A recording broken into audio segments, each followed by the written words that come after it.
ശ്രീ മനു പ്രസാദിലേക്ക് പോവാണ്. കാര്യം ഈ പറഞ്ഞൊരു പോയിന്റ് ഉണ്ട്. ഇതിപ്പോൾ ശരിയാണ് ശ്രീ ഇപ്പോൾ രജി പറഞ്ഞതിന് ആത്മാർത്ഥതയെ ഞാൻ 1% ചോദ്യം ചെയ്യുന്നില്ല. കാര്യം ശബരിമല യുവതീ പ്രവേശനത്തിലും ആചാര ലംഘനത്തിലും ആചാര സംരക്ഷണത്തിലും എല്ലാം ഉറച്ച നിലപാടെടുത്തിട്ടുള്ള ഒരു പാനലിസ്റ്റാണ് ശ്രീ റെജി ലൂക്കോസ്. അപ്പോൾ അദ്ദേഹം പറയുന്നൊരു പോയിന്റ്, ഇപ്പോൾ രാഷ്ട്രീയം കലർത്തി അന്വേഷണത്തെ അട്ടിമറിക്കണോ അതോ കുറ്റവാളികളെ വെളിച്ചത്ത് കൊണ്ടുവരണോ?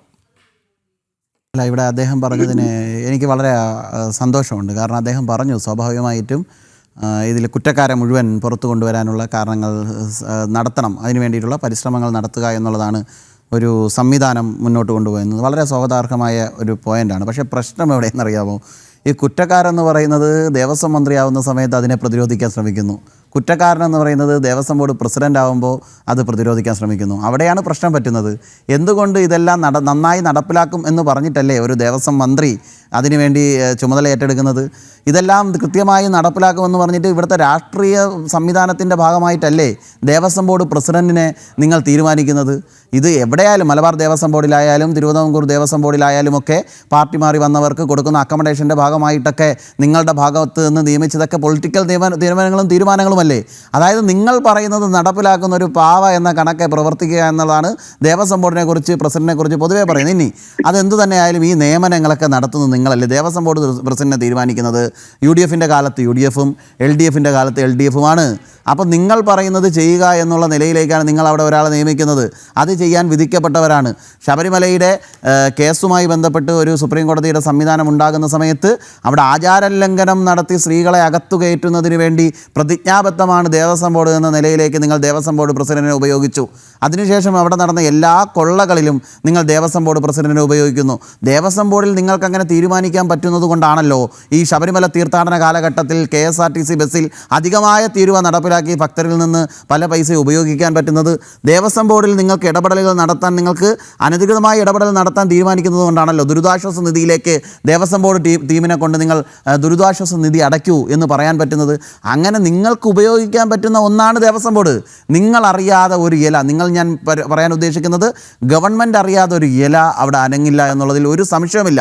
പിന്നെ ശബരിമല പോലുള്ളൊരു ദേവസ്വത്തിൽ എല്ലാവരും കണ്ട, ഞാൻ നേരത്തെ സൂചിപ്പിച്ചതിലൊരു സ്വർണം, ആ പൂശിയ തകട് ലോകം മുഴുവൻ കൊണ്ടു നടന്ന് ആളുകളുടെ വീട്ടിൽ കൊണ്ടുപോയിട്ട് ദേവസ്വം മന്ത്രിക്ക് പങ്കില്ല, അറിയില്ല എന്ന് പറഞ്ഞാൽ വിശ്വസിക്കാതിരിക്കണം എന്ന് പറയാൻ സാധ്യമല്ല.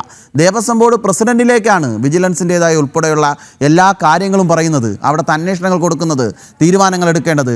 ഇതൊക്കെ ഒന്നും അറിയാതെ എന്തിനവിടെ ഒരു ദേവസ്വം ബോർഡ് പ്രസിഡന്റ്, എന്തിനവിടെ ഒരു ദേവസ്വം മന്ത്രി? പിന്നെ അന്വേഷണം വരട്ടെ. അന്വേഷണം വരുമ്പോൾ നിങ്ങൾ പറയുകയാണ് അത് ദേവസ്വം ബോർഡിൻ്റെ ഉദ്യോഗസ്ഥരെ പിടിക്കട്ടെ, അതിനപ്പുറം വരുന്നതിനെ ഞങ്ങൾക്ക് ഉൾക്കൊള്ളാൻ പറ്റില്ല, ഈ ഗവൺമെൻറ്റിലേക്ക് വരുമെന്നൊക്കെ പറയുന്നത് വെറുതെയാണ്. അതായത് മുൻകൂട്ടി തന്നെ നിങ്ങളതെല്ലാം സ്റ്റോപ്പ് ചെയ്യാനുള്ള പ്രവർത്തനങ്ങൾ നടത്തിയോ എന്ന ആശങ്കയാണ് നിങ്ങളുടെ വാക്കുകളിൽ നിന്ന് തന്നെ ഈ സമൂഹം വിശ്വസിക്കുക. രണ്ടാമത്തെ ഒരു പ്രശ്നം, കോടതി പറഞ്ഞത് എന്താണ്? കൃത്യമായ രേഖകളില്ല, കൃത്യമായ മിനിറ്റ്സ് ഇല്ല. രേഖകളിൽ കൃത്രിമം കാണിക്കുക എന്നുള്ളത് മാത്രമല്ല, രേഖകൾ കാണാതാകുന്ന സാഹചര്യം ഉണ്ടാകുന്നു. എങ്ങനെയാണ് നിങ്ങൾക്ക് ഇടപെടലുകൾ, കേസുകൾ വരുമ്പോൾ രേഖകൾ കത്തിപ്പോകുന്നത്, രേഖകൾ കാണാതെ പോകുന്നത്? കോടതിക്ക് അവസാനം പറയേണ്ടി വന്നില്ലേ, ദയവ് ചെയ്ത് നിങ്ങൾ ദേവസ്വം ബോർഡിൽ റിപ്പോർട്ട് കൊടുക്കരുതെന്ന്, ഇവിടുത്തെ ആഭ്യന്തര വകുപ്പിൽ റിപ്പോർട്ട് കൊടുക്കരുതെന്ന്? നിങ്ങളൊക്കെ ഇരിക്കുന്ന ഒരു സാധനം അങ്ങേ പരാജയപ്പെട്ടതും തെറ്റിദ്ധാരണാപരമായ പ്രവൃത്തി നടത്തുന്നതും, അതുകൊണ്ട് നിങ്ങളുടെ കീഴിലെ ഉദ്യോഗസ്ഥരെ വിളിച്ചു വരുത്തി കോടതി ഒരു ടീം ഉണ്ടാക്കിയിട്ട് ആ ടീമിനോട് പറയേണ്ടി വന്നില്ലേ ആ ഗവൺമെൻറ്റിന് റിപ്പോർട്ട് കൊടുക്കരുതെന്ന്? അങ്ങനെ പറയേണ്ടി വന്നു എന്ന് പറഞ്ഞാൽ നിങ്ങൾ ഉൾപ്പെടെ, ഞാൻ നിങ്ങളെന്ന് ആവർത്തിച്ച് പറഞ്ഞ വ്യക്തിപരമല്ല, ഈ ഗവൺമെൻറ് ഉൾപ്പെടെ പ്രതിപട്ടികയിൽ നിൽക്കുന്നു എന്നുള്ളതാണ്. കഴിവില്ലായ്മയുടെയും കെടുകാര്യസ്ഥതയുടെയും ഭാഗമായിട്ട് ആദ്യം ചെയ്യേണ്ടത് രാജിവെക്കേണ്ടതാണ്. അത് ചെയ്യാനുള്ള ബാധ്യതയാണ് എടുക്കേണ്ടത്. കാരണം ഞങ്ങൾക്കൊന്നും ഈ ടീമിന് കഴിവില്ല എന്ന് ബഹുമാനപ്പെട്ട കോടതി പറയുന്നു. അവരൊരു ടീമിനെ ഉണ്ടാക്കുന്നു, ആ ടീമിനോട് പറയുന്നു ഒരു കാരണവശാലും നിങ്ങൾ ഈ വിവരങ്ങൾ ഗവൺമെൻറ്റിന് കൊടുക്കരുത്, ദേവസ്വം ബോർഡിന് കൊടുക്കരുത്, ബഹുമാനപ്പെട്ട കോടതിയിൽ തന്നെ നിങ്ങൾ തരണം, അന്വേഷിക്കണം. ഇനി ടീം അന്വേഷിക്കാൻ പോകുമ്പോഴുള്ള പ്രശ്നം എന്താണ്? രേഖയില്ല, വൗച്ചറില്ല, മിനിറ്റ്സ് ബുക്ക് കാണാനില്ല, സ്വർണ്ണപ്പാളികളിലേക്ക് ചെമ്പു തകടന്ന് സ്വർണ്ണപ്പാളി കൊണ്ടുപോകുമ്പോൾ എഴുതി കൊടുക്കുന്ന രേഖ ക്രിയേറ്റ് ചെയ്യപ്പെടുന്നു. ഇതൊക്കെ ഈ നാട്ടിൽ നിലനിൽക്കുന്നു. ഇതിലൊന്നും ഒരു ബാധ്യതയുമില്ലേ ഈ ഭരണകൂടത്തിന്? പിന്നെ എന്തിന് ഹിന്ദുക്കളുടെ ഈ സ്വത്ത് സംരക്ഷിക്കുന്നു എന്ന് പറഞ്ഞൊരു ദേവസ്വം ബോർഡ് ഉണ്ടാക്കി വെച്ചിരിക്കുന്നത്? എന്തിന് അവരെ ഇങ്ങനെ പീഡിപ്പിക്കുന്നു? ഹിന്ദു സമൂഹത്തിന് നേരെ എല്ലാ ആചാര ലംഘനം നടത്താനും അവരുടെ ക്ഷേത്രങ്ങൾ കൊള്ളയടിക്കാനും കൂട്ടുനിന്ന് കൊടുക്കുകയല്ലേ നിങ്ങൾ ഇതിന് പകരം? നിങ്ങൾക്ക് കഴിവില്ലെങ്കിൽ പിരിച്ചുവിട് ദേവസ്വം ബോർഡിനെ, ഹിന്ദു സമൂഹത്തെ ഏൽപ്പിക്കുക, അവരത് നന്നായി നടത്തും. എത്രയോ ക്ഷേത്രങ്ങളുണ്ട്, അവർ നടത്തിക്കോളും. നിങ്ങളത് കയ്യിൽ വെക്കുകയും നിങ്ങൾക്കത് നോക്കി നടത്താൻ കഴിവില്ലാതിരിക്കുകയും അവിടെ കൊള്ള നടക്കുകയും സ്വർണ്ണക്കടത്ത് നടത്തുകയും ആചാര ലംഘനം നടത്തുകയും ഒക്കെ ചെയ്യുന്നത് ഈ നാട് നോക്കി നിൽക്കേണ്ട അവസ്ഥ, കോടതിക്ക് പറയേണ്ട അവസ്ഥ, ബഹുമാനപ്പെട്ട കോടതി അന്വേഷണ ഉദ്യോഗസ്ഥനെ തീരുമാനിക്കുന്ന അവസ്ഥ, ഇതെല്ലാം നടപ്പിലാക്കുമ്പോൾ ഞങ്ങൾക്കൊരു ബന്ധമില്ല, അന്വേഷണം നടന്നോട്ടെ. നിങ്ങൾ അന്വേഷിച്ചതല്ല, നിങ്ങളൊരു വിജിലൻസ് അന്വേഷണത്തിൻ്റെ ഭാഗമായിട്ട് നിങ്ങൾ കൊണ്ടുവന്ന് അവരെ തീരുമാനിച്ചതല്ല. കോടതി കുറ്റക്കാരും തെറ്റുകളും ക്രമക്കേടുകളും ബോധ്യമായതിൻ്റെ അടിസ്ഥാനത്തിൽ തീരുമാനിക്കേണ്ട ഗതികേടിലേക്ക് ഈ നാടെത്തിയതാണ്. അപ്പോൾ അതുകൊണ്ട് ഇങ്ങനെ ഒരു രാഷ്ട്രീയം പറയരുത് എന്നാണ് പറയുന്നത്. രാഷ്ട്രീയ നിയമനം നടത്തുന്ന, രാഷ്ട്രീയ ഇടപെടൽ നടക്കുന്ന, രാഷ്ട്രീയ കക്ഷിക്ക് ഭരിക്കുന്ന തലത്തിലേക്ക് ദേവസ്വം ബോർഡുകൾ ഉപയോഗിക്കുന്ന മറ്റൊരു മതവിഭാഗങ്ങൾക്കും അങ്ങനെയില്ല. അവർ അഭിമാനകരമായി അവരുടെ കാര്യങ്ങൾ നോക്കി മുന്നോട്ട് പോകുന്നുണ്ട്. ഹിന്ദു ക്ഷേത്രങ്ങൾക്കാണ് ഈ അവസ്ഥയുള്ളത്. നിങ്ങൾ സംരക്ഷിക്കുമെന്ന് പറഞ്ഞിട്ടാണ്. ദേവസ്വം ബോർഡ് മന്ത്രിയുണ്ട്, മന്ത്രിക്ക് ശമ്പളം കൊടുക്കുന്നുണ്ട്. ദേവസ്വം ബോർഡിൻ്റെ മുഴുവൻ സംവിധാനങ്ങൾ ഉപയോഗിക്കുന്നത് ക്ഷേത്ര കാണിക്കൽ നിന്നാണ്. എന്നിട്ട് നിങ്ങൾ സംരക്ഷിക്കുന്നില്ല.